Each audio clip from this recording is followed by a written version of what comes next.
What if I told you your demons weren't evil? What if they were just injured memories, holy invitations, survival instincts still stuck in yesterday? Not curses, but cries. Not sin, but signal.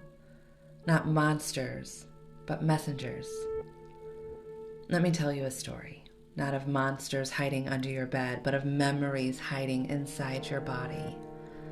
Not of devils with horns, but of pain with names you've never learned to speak aloud. This isn't exorcism, it's excavation. Because demon didn't always mean destroyer. Etymology breathes truth into the myth.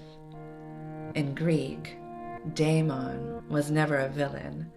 It meant distributor of fate, a spirit between gods and men, not evil, not good, just unseen.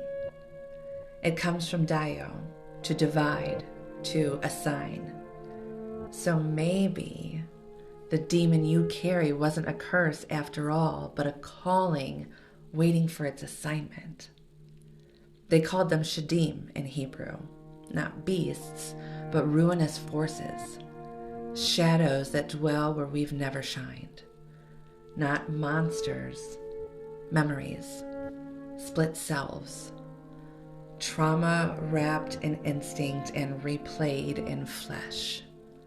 Not sin, but survival. Psychologically, they're real.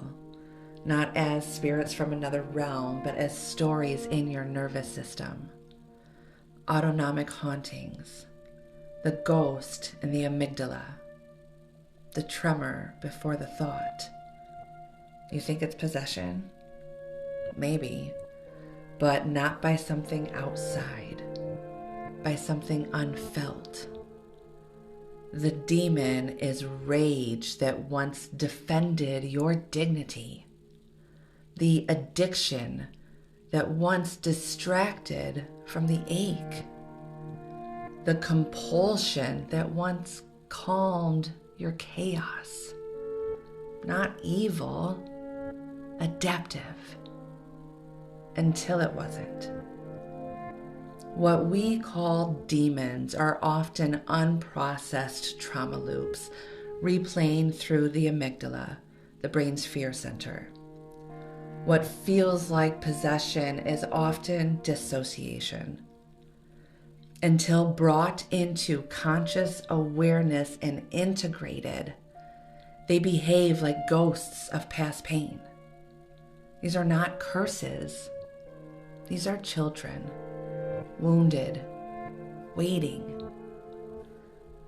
Christ met the man in the tombs, naked, bleeding, possessed. He didn't yell. He didn't run. He asked a question. What is your name? Because deliverance starts with naming. And still, Christ healed him fully. The man who lived among bones sat clothed and in his right mind. I am legion, he said, for we are many. And Christ didn't scream. He spoke. Because the word always wins. The logos silences the lie, not with violence, but with vision. He sends them not to hell, but into pigs, back to instinct, to show you you are not your impulse. Mary Magdalene, 7 demons, 7 completions, wholeness reformed. She wasn't possessed, she was fragmented, and every fragment was met with mercy.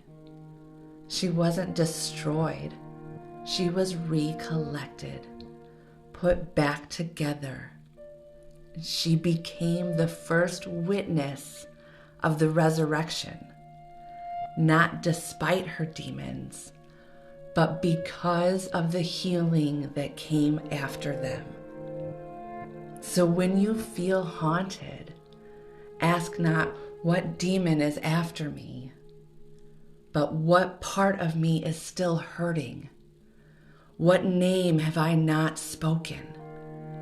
What grief have I buried alive? Shadow work is not witchcraft. It's witness. It's seeing the dark through the lens of Christ's light and saying, I see you. I love you. You were trying to help me survive. You want to cast them out, but Christ wants to call them in, to sit with them, to love them, to make them disciples. Because once the demon is named, it cannot control you. It becomes a part of your testimony. Perfect love casts out fear. Not hatred, not shame. Love. Love that integrates. Love that remembers. Love that returns shadows into suns. And suddenly, the demon becomes a disciple, a teacher, a thread in your redemption story. And the only thing it needed was the touch of truth with hands that don't flinch. Because angels are angles of light, and every shadow is just a shape made by blocked radiance. Let the light in, not to destroy your demons, but to deliver their messages, to reintegrate the parts you thought were unlovable. You are not possessed. You are in process. Every part of you is being returned to love. Your shadows are not your shame. They are your story. And your story is still being written by the Word who became flesh and speaks light into all things. Don't condemn the part of you that cries. Name it. Hold it.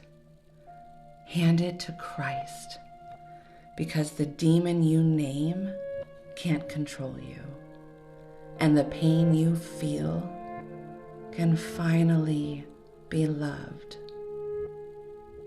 What if your demon isn't evil, but exiled, not here to torment, but to be transformed? Let the light in. The Christ in you knows what to do with the shadows every time.